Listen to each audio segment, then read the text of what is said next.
So hi guys, welcome back to our channel SJK wrestling junior. So நாம் இன்றைக்கி இந்த வீடியோவில் இப்போ லேட்டஸ்ட்டாக வந்திருக்கிற ரெஸ்லிங் நியூஸ் அப்டேட்டை பார்க்க போகிறோம். ஸோ அதெல்லாம் பார்க்குறதுக்கு முன்னால் நம்ம சேனலுக்கு புதுசாக வந்திருக்கிற நண்பர்கள் சேனலை சப்ஸ்கிரைப் பண்ணி நோட்டிஃபிகேஷன் பெல்ல ஆளில் போடுங்க. அப்படியே இந்த வீடியோக்கு லைக் பண்ணுங்கள், ஷேர் பண்ணுங்கள், கமெண்ட் பண்ணுங்கள். ஸோ ஃபஸ்ட்டு வந்து 2K26, அதாவது அந்த கேம் இருக்குல்ல, ஸோ அதோட ரெஸ்லர்ஸுக்கான ரேட்டிங்ஸ் வந்து இப்போ ரீசெண்ட் டைமில் தெரிய வந்திருக்கு. ஸோ ரியர் ரிப்ளைக்கு வந்து 96th ப்ரைஸ் வந்து கிடச்சிருக்கு, ரேட்டிங் வந்து கிடச்சிருக்கு. ஸோ இதுதான் 2K26ஓட ஹையஸ்ட் ரேட்டிங் அப்படிங்கிற மாதிரி சொல்லப்படுது. ஸோ அஃப்கோர்ஸ் WWE, அதாவது கேமிங்கில், அதாவது ரெஸ்லர்ஸில், ஸோ ரியர் ரிப்ளை வந்து மாஸ் வந்து இதில் தெரியுது. ஸோ 96 இதுதான் ஹையஸ்ட் தான். ஸோ ரோமன் ரெயின்ஸ் எல்லாம் இதுக்கு கீழே தான் வர்றாரு. ஸோ அடுத்ததாக ஒபாஃபேமியும் நிக்கால்டிஸும் வந்து சேம் ரேட்டிங் வந்து எடுத்துருக்குறாங்க. ஸோ 85 வந்து கிடச்சிருக்கு. அடுத்ததாக ரோமன் ரெயின்ஸும் கோடி ரோட்ஸ் வந்து ஒரே ரேட்டிங் எடுத்திருக்காங்க. ஸோ 95 வந்து கிடச்சிருக்கு. அடுத்ததாக ரீசெண்ட் டைமில் நம்ம புள்ளி ரே வந்து ஒரு ட்வீட் பண்ணியிருக்காரு. ஸோ அதாவது தனுஷோனோட WWE டெபியூட் வந்து, ஸோ அங்கே இருக்கிற ஃபேன்ஸ், அதாவது அன்னைக்கு எலிமினேஷன் சாம்பர் பெரியில் அட்டண்டன்ஸ் ஆன ஃபேன்ஸ் யாருக்குமே வந்து பிடிக்கல அப்படிங்கிற மாதிரி சொல்லியிருக்காங்க. ஸோ குறிப்பாக அதை தான் நிறைய பேர் ரொம்ப எதிர்பார்த்துருப்பாங்க. ஸோ அந்த மிஸ்ட்ரி பாக்ஸில் யார் இருக்கிறாங்கன்னு சொல்லி. பட் WWE இந்த தனுஷன் அப்படிங்கிற ஒரு புது ரெஸ்லர்ஸ்க்கு வந்து இது பண்ணியிருக்காங்க. இதை சர்ப்ரைஸாக வந்து டக்குனி பண்ணியிருந்தா கூட கொஞ்சம் ஆரவாரமாக இருந்திருக்கும். பட் அவங்க 2-3 வாரமே ஸோ இந்த மிஸ்ட்ரி பாக்ஸு வச்சே இது பண்ணிட்டு இருந்தாங்க. ஸோ இது கொஞ்சம் இதுதான். பட் இருந்தாலும் என்னோட கருத்து என்னென்னா, ஸோ WWE அது வேறு அது ப்ரொமோஷன் வேலைகள் இருக்கவங்க கூட ஸோ நிறைய ரூமர் வந்துச்சு. பட் அந்த மாதிரி எதுவும் பண்ணாமல் ஏதோ ஒரு ரெஸ்லரோ உருப்படியாக கூப்பிட்டு வந்திருக்காங்களே அப்படிங்கிற மாதிரி சந்தோஷப்பட்டுக்கிட வேண்டியதான். ஸோ அது மட்டும் இல்லாமல் இந்த தனுஷோனோட WWE கான்ட்ராக்டை பற்றியும் இப்போ அப்டேட் அஃபிஷியலி கிடச்சிருக்கு. ஸோ இது நியூஸ் தான். ஸோ WWEல இந்த தனுஷன் வந்து 3 வருஷத்துக்கு கான்ட்ராக்ட் போட்டிருக்காராம். ஸோ மல்டி இயர் கான்ட்ராக்ட் அப்படிங்கிற மாதிரி சொல்லப்படுது. ஸோ எஸ், தொடர்ந்து ஒரு 3 வருஷத்துக்கு இவர் நம்ம WWEல பார்க்கலாம். அடுத்ததாக ரேண்டி ஆர்டன் அவரோட இன்ஸ்டாகிராம் போஸ்ட்டில் வந்து இந்த மாதிரி போட்டிருக்காரு, #15 கம்மிங் சூன் அப்படிங்கிற மாதிரி சொல்லியிருக்காரு. ஸோ அதாவது அவர் ரெஸ்ல்மனியாவில் 15 டைம் சாம்பியன் ஆயிரும் அப்படிங்கிற மாதிரி சொல்லியிருக்காரு. ஸோ அடுத்ததாக ரீசெண்ட் டைமில் கோடி ரோட்ஸை கர்மா வேறு லெவலில் வச்சு செய்யுதுன்னு நினைக்கிறேன். அப்படி தான் 2 இன்சிடென்ட் வந்து தெரிய வந்திருக்கு. ஸோ ஒன்று வந்து இப்போ ரீசெண்ட் டைமில் நடந்த ஸ்மாக்டவுன் எபிசோடில் வந்து, ஸோ நம்ம சாமி சேன் வந்து ஜெயிக்கிறது மாதிரி இருக்கும். பட் அதில் ட்ரூ மைக்கின்டார் உள்ளேருந்து இன்டர்ஃபரன்ஸ் ஆயிடுவார். இதை யூஸ் பண்ணி கூட நம்ம கோடி வந்து அதை அவரை தொகடிச்சு வின் பண்ணி சேம்பருக்கு ரெடி ஆகிருப்பார். அதே மாதிரி தான் இன்றைக்கி கோடி ரோட்ஸுக்கும் நடந்திருக்கு. அதாவது ட்ரூ மைக்கின்டார் ஸோ உள்ளே வந்து டிஸ்ட்ராக்ட் பண்ணிட்டு இருக்கிற டைமில் ஸோ ரேண்டி அவரே அடக்கப்பட்டு ஸோ கோடி அவரை அட்டாக் பண்ணிட்டு இருப்பாரு. அந்த இதை யூஸ் பண்ணி தான் வந்து நம்ம ரேண்டின்னு ஜெயிச்சிருப்பாரு. ஸோ இப்போ சாமியோட அருமை வந்து நம்ம கோடிக்கு தெரிஞ்சிருக்கோம். அதேமாதிரி இந்த இன்சிடெண்ட் வந்து சவுதியில் நடந்துன்னு நினைக்கிறேன், எனக்கு கரெக்டாக ஞாபகம் இல்லை. ஸோ அதுலேயும் கூட நம்ம ரேண்டி ஆர்டன்னா கோடி வந்து ஏதோ ஒரு டிஸ்ட்ராக்ஷன் மூலயமா தான் வின் பண்ணியிருப்பார். ஒரு க்ளீனான விக்ட்ரி இருக்காது. ஸோ அதுக்கும் வழி வாங்கினது மாதிரி கூட இதை எடுத்துக்கலாம். நீ அன்னைக்கு இப்படி செஞ்சல, நான் அன்னைக்கு இப்படி செஞ்சுட்டேன் அப்படிங்கிற மாதிரி. ஸோ ரேண்டியோட வழியை வந்து இன்னைக்கு கோடிக்கு வந்து காமிச்சது மாதிரி அந்த சுச்சுவேஷன் வந்து அமைஞ்சிருக்கு. அடுத்ததாக எலிமினேஷன் சாம்பர் நேரத்துக்கு நடந்துச்சுல, ஸோ அதில் வந்து நம்ம லோகன் பால் ஒரு மரண மாசான ஒரு விஷயத்தை பண்ணியிருப்பாரு. தொடர்ந்து 3 எலிமினேஷன் நம்ம லோகன் பால் தான் வந்து பண்ணியிருப்பாரு. ஸோ கடைசியாக 2022 பிராக் லெஸ்னர் தான் தொடர்ந்து 3 எலிமினேஷன் வந்து பண்ணது. ஸோ அதுக்கப்புறம் 2026 கிட்டத்தட்ட 4 வருஷம் கழிச்சு ஸோ லோகன் பால் வந்து அது பண்ணியிருக்காரு. அதேமாரி நம்ம லோகலுக்குமே வந்து கர்மா வந்து வேலை பார்த்துருக்கு. ஸோ 2023 எலிமினேஷன் சாம்பர்லேயும் ஸோ நம்ம செத்தை வந்து கிராஸ் பண்ணியிருப்பார் நம்ம லோகன் பால். ஸோ 2026 3 வருஷம் கழிச்சு செத்து வந்து அவரை பலி வாங்கிட்டார். ஒருவேளை செத்து உள்ளாரலான்னா இந்த வருஷம் சாம்பர் வந்து நம்ம லோகன் பால் ஜெயிச்சிருப்பாரோ. ஏன்னா அந்த அளவுக்கு தான் தன்மை வந்து அவர் இன்னைக்கு இந்த மேட்ச்சில் விளையாடிட்டு இருந்தார். அடுத்ததாக ஜான்சன் ஆகிக்கும் ரேண்டி ஆர்டனுக்கும் ஏதோ ஒரு ஃப்ரெண்ட்ஷிப்பு, அந்த பிரிய முடியாத ஒரு இது. ஸோ அது அப்படி இல்லைன்னா ஸோ ரேண்டி, அதாவது ஜான்சனோட விக்ட்ரியை வந்து பிரேக் பண்ணிட்டு இருக்காரு நம்ம ரேண்டி ஆர்டன். ஸோ ஜான்சனோட ரெக்கார்ட்ஸ் எல்லாம் முறியடிக்கிறாரு. ஸோ நீ அது ஜெயிச்சா நான் இதை ஜெயிப்பேன், நீ இதை ஜெயிச்சா நான் அது ஜெயிப்பேங்கிற மாதிரி சில விஷயங்கள் வந்து தெரிய வந்திருக்கு. ஸோ 2008 வந்து ஜான்சனை வந்து ராயல் ரம்பில் ஜெயிச்சிருப்பாரு. ஸோ நேராக 2009 ரேண்டி ஆர்டன் வந்து ராயல் ரம்பில் ஜெயிச்சிருப்பாரு. ஸோ அதேமாதிரி 2012 வந்து ஜான்சனை வந்து மணி இந்த பேங்க் ஜெயிச்சிருப்பாரு. ஸோ 2013 வந்து ரேண்டிடன் ஜெயிச்சிருப்பாரு மணி இந்த பேங்கை. ஸோ 2025 எலிமினேஷன் ஜம்பரை ஜான்சனை ஜெயிச்சிருப்பாரு. ஸோ இந்த வருஷம் எலிமினேஷன் ஜம்பரை நம்ம ரேண்டிடன் வந்து ஜெயிச்சிருக்காரு. ஸோ அதாவது ஒரு வருஷத்துக்கு முன்னே அவர் பண்ண சாதனைகளை இந்த வருஷம் வந்து ரேண்டிடன் முறியடிக்கிறாரு. ஸோ இவர் ஜெயிச்சிடுறாரு. ஸோ நீ மட்டும் தான் பெரிய ஆளா, உன் ரெக்கார்டை நானும் ஓடைக்கிறேன்டா அப்படிங்கிற மாதிரி வந்துட்டு இருக்காரு. ஸோ இது கோயின்சிடன்ஸா இல்லைனா WWE மறைமுகமாக வந்து ரேண்டி ஆர்டனுக்கும் ஜான்சன் ஆகிக்கும் ஒரு கனெக்ஷனை ஏற்படுத்தி ஸ்டோர் லைனாக கொண்டு போய் ஒரு வைக்கிறாங்களா அப்படிங்கிறத நம்ம பொறுத்து இருந்து தான் பார்க்கணும்.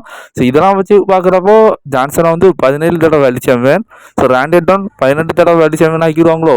ஸோ பார்க்கலாம், இன்னொரு 6-7 வருஷத்துக்கு ரேண்டி WWE இருப்பார். ஸோ பண்ணாலும் பண்ணலாம். அடுத்ததாக என்ன இளவியா இது அப்படிங்கிற மாதிரி தான் இருக்குது. ஸோ ஒன்ஸ் பண்ணிட்டான். ஸோ நம்ம செத்தோம் பெக்கி லஞ்சோம். ஸோ நீங்கள் என்ன பார்த்துட்டு இருக்கிற மாதிரியான ஒரு நியூ பிக்கை வந்து WWE டைட்டில்ஸ் வச்சு மறைக்கிறது மாதிரி ஒரு பிக்ஸை வந்து அவங்க ஷேர் பண்ணியிருந்தாங்க. ஸோ அந்த டைமில் அவங்க பீக்கில் இருந்த டைமில் ஸோ அதை வந்து ரீக்ரியேட் பண்ணியிருக்காரு. ஸோ நம்ம சிஎம் பேங்க். ஸோ நேற்றைக்கு வந்து ஸோ ஏஜேலி வந்து ஐசி டைட்டில் வந்து ஜெயிச்சிருந்தாங்களா. ஸோ அந்த டைட்டிலும் இவரோட வேல்டு டைட்டிலும் வந்து இவர் இந்த மாதிரி பார்த்தீங்கன்னா போட்டிருக்காரு. ஸோ செத்தை வந்து பயங்கரமாக டார்கெட் பண்ணிருக்கிறாரு. இதை பற்றி நீங்கள் என்ன நினைக்கிறீங்கன்னு சொல்லி உங்களுடைய கருத்தை கமலை தட்டுங்க. அடுத்ததாக WWE ஸோ ரசல்மனியான்னு வந்துட்டா. ஸோ தங்க முட்டை போடுற வாத்து தான் நம்ம ரியல் ரிப்ளை. அதாவது உமன் டிவிஷனில் தொடர்ந்து ரசல்மனியா 39, 40, 41, இந்த வருஷம் ரசல்மனியா 42 தொடர்ந்து 4 வருஷமாக ஸோ ரியல் ரிப்ளை தான் ரசல்மனியாவில் ஒரு மெயின் ஈவெண்ட்டோ அல்லது ஒரு வேல்டு டைட்டில் பக்கம் வந்து ஃபைட் பண்ணுறாங்க. உமன் டிவிஷனில் ஒரு டைட்டில், அதாவது வேல்யூ டைட்டில் மேட்ச்சில் ஸோ நம்ம ரியல் ரிப்ளை இல்லாமல் நடக்காது அப்படிங்கிற கட்டத்துக்கு இப்போ WWE வந்துட்டாங்க. ஸோ இதில் வந்து தெரியுது நம்ம உமன் டிவிஷனில் WWE ரியல் ரிப்ளையை எந்த லெவலுக்கு பார்த்தீங்கன்னா பார்க்குறாங்க. ஸோ அவங்க இந்த லெவலுக்கு ஸ்டாராக இருக்கிறாங்க, மக்களை ஏற்றுக்கிட்டுறாங்க. காரணம் ரியல் ரிப்ளை ஒரு மாசான ஒரு உமன் ரெஸ்லர் அப்படிங்கிறது நம்ம எல்லாத்துக்கும் தெரியும். ஸோ இது ஓகே தான், பட் இருந்தாலும் WWEல ரியல் ரிப்ளையை விட்டால் வேறு ஆள் கிடையாதா. ஸோ ஒரு வேல்டு டைட்டில் பக்கம் ஒரு கிராண்டஸ்ட் ஸ்டேஜ் அளவுக்கு புக் பண்ணுற லெவலுக்கு உமன் டிவிஷனில் ஸோ WWE ரெஸ்லர்ஸ் கிடையாதா, அவ்வளோத்துக்கு எல்லாரும் டம்மியாக கிடக்குறாங்கன்னு யோசிக்க வைக்குது. ஸோ ஒன்று ரசல்மனியாவில் ஒரு பெரிய ஆளாக உமன் டிவிஷனில் ரியல் ரிப்ளையை காட்டுறாங்க, அப்படி இல்லைன்னா நம்ம பியாங்கா பெலாரை காணிக்கிறாங்க. பியாங்கா பெலாரை இந்த வருஷம் அவங்க இன்ஜுரியில் இருக்கிறதுனால ஸோ ரியல் ரிப்ளை வந்து காரிகள் கூட வந்து மோத வைக்கிறாங்க. ஸோ இங்கே 2 பேர்த்தையும் விட்டா வேற மெயின் ஈவென்ட் லெவலில் ஆட்கள் இல்லையா உமன் டிவிஷனில் அப்படிங்கிற லெவலுக்கு இருக்குது. ஸோ அப்போ அவங்க ஆப்போனன்ட் ரெஸ்லராக வர்றாங்களே, ஸோ அவங்கெல்லாம் யாரோ விடோ அப்படின்னு கேட்கக்கூடாது. ஸோ மேட்சஸ்னால் ஒரு வேலிடி, அதாவது டைட்டில்ஸ் மேட்ச்சில் இருக்கிறவங்கள எப்படியோ வேறு வழி இல்லாமல் கொண்டு வைக்கிறாங்க. மற்றபடி ஆப்போனன்ட் ரெஸ்லர்ஸாக இவங்க தானே இருக்கிறாங்க.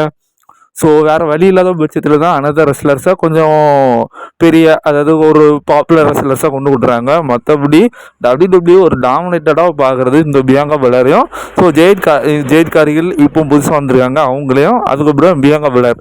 ஸோ இவங்கள தான் பார்க்குறாங்க. ஸோ இவங்களெல்லாம் அனதர் ரெஸ்லர்ஸையும் இவங்க லெவலுக்கு புக் பண்ணணும் அப்படிங்கிறது என்னோட ஆசை. பட் இருந்தாலும் ரியல் ரிப்ளைக்கு என்னோட வாழ்த்துக்கள். ஒரு மாசான ஒரு உமன் கிராஷர் அப்படிங்கிற மாதிரி சொல்லலாம்.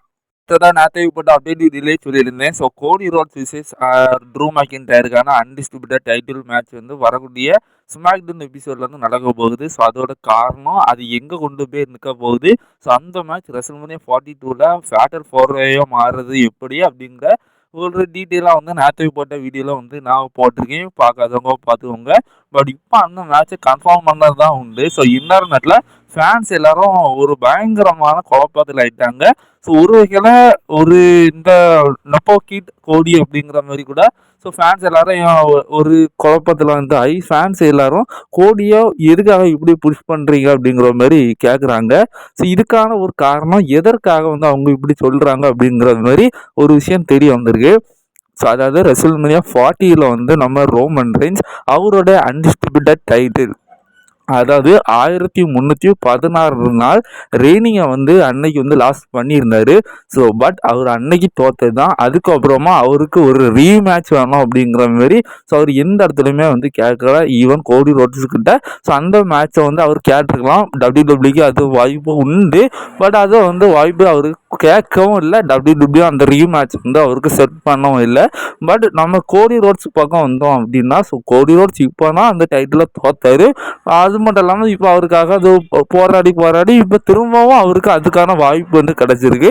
ஸோ எப்படி பார்த்தோன்னா அந்த டைட்டில் வந்து கோடிக்கிட்டே இருந்தது தான். ஸோ அப்படி பார்த்தா வரக்கூடிய ஸ்மாக்டவுன் எபிசோடு ஒரு விஷயம் பண்ணுது. அதாவது கோடிக்கான ரீமேட்ச் தானே கொடுக்குறாங்க. ஸோ அதாவது கோடிக்கு வந்து அன்டிஸ்பியூட்டட் டைட்டில் தோற்றதுக்கு அப்புறமா ரீமேட்ச் கொடுக்கல. பட் அதான் வரக்கூடிய ஸ்மாக்டவுன் எபிசோடில் கொடுத்தது மாதிரி தான் கணக்கு வைக்கிறாங்க. பட் அது எதுக்காக வச்சுருக்காங்க அப்படிங்கிறது நமக்கு தெரியும்.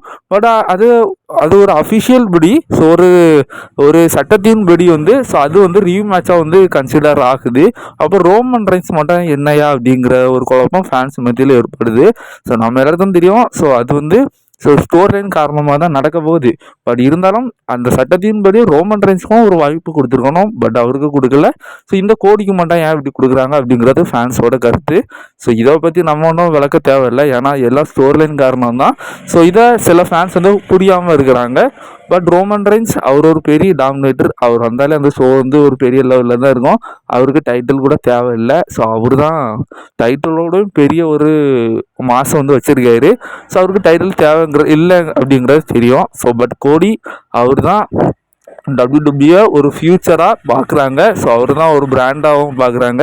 ஸோ ஏன்னா ஆல்ரெடி ஒரு பிராண்ட் ஆகிட்டார் ரோமன் ரைன்ஸ். ஸோ அதுக்காக இவரையும் கொஞ்சம் புஷ் பண்ணணும். ஃபேன்ஸ் வந்து இவரை வந்து கொஞ்சம் கொஞ்சமாக வெறுக்கிறாங்க.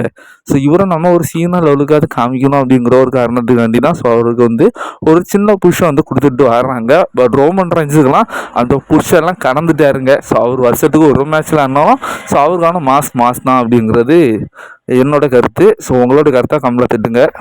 ஸோ அடுத்ததாக வந்து நேற்றுக்கு எலிமினேஷன் சேம்பரில் ஸோ மிஸ்ட்ரி மாஸ்க் மேனை வந்து ரிவீல் பண்ணி ஸோ அது செத்ரோலன்ஸ் தான் அப்படிங்கிற மாதிரி காமிச்சிட்டாங்க.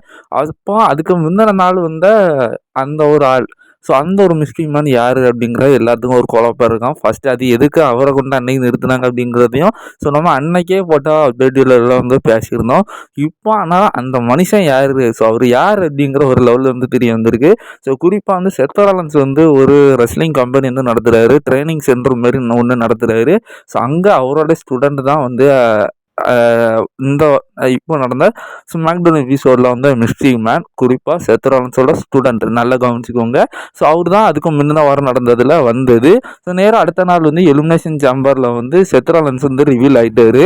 ஸோ ஒருவேளை செத்ரோலன்ஸ் அனுப்பின ஆளாக இருக்குமோ அந்த மிஸ்ட்ரி மேன். ஸோ அவரை அன்னைக்கே வந்து ரிவீல் பண்ண சொல்லி எல்லாமே நம்ம செத்ரோலன்ஸோட மாஸ்டர் பிளானா அப்படிங்கிற மாதிரி தோண வைக்குது. ஒரு குழப்பி விட்டுட்டு அடுத்த நாள் வந்து ரியல் மாஸ்க் மேனா செத்து வந்து வந்துட்டாரா அப்படிங்கிற மாதிரி ஒரு சுச்சுவேஷன் வந்து அமையுது. ஸோ இன்னொரு விஷயமா அமையுது. இப்படி நடக்கும் பட்சத்தில் ஒருவேளை செத்ரோலன்ஸ் வந்து இந்த விஷன் டீமை வந்து புதுப்பிக்கலாம். ஸோ அதாவது அந்த செத்ரோலன்ஸ் அதுக்கப்புறமா அவரோட ஸ்டூடெண்டான இந்த ரெஸ்லர் ஸோ இவர் ஆல்ரெடி AEWலையுமே வந்து ஃபைட் பண்ணியிருக்காரு. ஸோ மேபி இன்னும் சில மாஸ்க் மேன்ஸை வந்து ரிவீல் பண்ணி ஸோ புது ஒரு விஷன் 2.0 ஸோ இந்த நம்ம ஓஜி விஷன் டீம் இருக்குல்ல. So Bron Breakker, Logan Paul, so Bronson ரீடுக்கு அகேன்ஸ்டாக வந்து ஸோ ஏவி விடுவாரா செத் அப்படிங்கிற மாதிரி ஸோ தோண வைக்குது. இதை பற்றி அப்டேட்லாம் இல்லை, சும்மா என்னோட கருத்தை ஷேர் பண்ணேன். அடுத்தது அஃபிஷியலி வந்து இப்போ நம்ம பிரான்சன் ரீடுக்கு வந்து அண்டர் கிரவுண்ட் சர்ஜரி வந்து அஃபிஷியலி நடந்து முடிஞ்சிடுச்சு. ஸோ சக்ஸஸ்ஃபுல்லாக வந்து அந்த ஆப்ரேஷன் வந்து முடிஞ்சிடுச்சு. ஸோ இதுக்கும் மேலே அவர் ரெக்கவரில் தான் இருக்க போகிறாரு. ஸோ கூடி சீக்கிரம் வரணும்னு சொல்லி வேண்டிக்கலாம். அடுத்ததாக மெயின் ஈவெண்ட்லாம் பார்க்குறதுக்கு முன்னால் நம்ம சேனலுக்கு புதுசாக வந்திருக்கவங்க சப்ஸ்கிரைப் பண்ணி நோட்டிஃபிகேஷன் பெல் ஆளில் போடுங்க. ஸோ இந்த வீடியோக்கு லைக் பண்ணி ஷேர் பண்ணி கமெண்ட் பண்ணுங்கள். ஸோ அதாவது ஜே உசோவா லாஸ்ட் வீக் நடந்த ஸ்மாக்டவுன் எபிசோடில் மிஸ்ட்ரியாக யாரும் வந்து அடிச்சு போட்டாங்க அப்படிங்கிற மாதிரி சொல்லியிருந்தாங்க. பட் இப்போ ஒரு ரூமர் வந்திருக்கு. ஸோ மேபி அது வந்து ட்ரூ மைக்கின்டையராக இருக்கலாம் அப்படிங்கிற மாதிரி சொல்லப்படுது. ஸோ அது நம்ம ஜெய்க்கு தான் தெரியும். ஸோ அது எதுக்காக அவர் அட்டாக் பண்ணி ஸோ அந்த எலிமினேஷன் சேம்பர் குவாலிஃபைல வந்து தூக்குனாங்கன்னு சொல்லி ஸோ அதுக்கான ரியல் ரீசன் நமக்கு தெரியும். ஸோ நம்ம அப்டேட் வீடியோவில் பார்த்துருந்தோம். பட் ஸ்டோர் லைன் படி பார்த்தா அவரை யாரும் அடிச்சு போட்டிருக்காங்க. ஸோ மேபி ரிட்டர்ன் ஆகிறப்போ தான் தெரிய போகுது. பட் இப்போ இருக்க சுச்சுவேஷன் படி அது ட்ரூவாக இருக்கலாம் அப்படிங்கிற மாதிரி சொல்லப்படுது. ஏன்னா அவர் தான் யார் வந்து எலிமினேஷன் சேம்பரில் இருக்கணும் அப்படிங்கிற மாதிரியே முடிவு பண்ணுறது மாதிரி ஸோ அவருக்கு பிடிக்காத ஆட்களெல்லாம் அடித்து நொறுத்தி விட்டுட்டு இருந்தார். ஸோ மேபி ஜெயை கூட அவரும் பிடிக்காம அடித்து போட்டிருக்கலாம். ஸோ பாசிபிலிட்டி கூட அதிகமாக இருக்குது.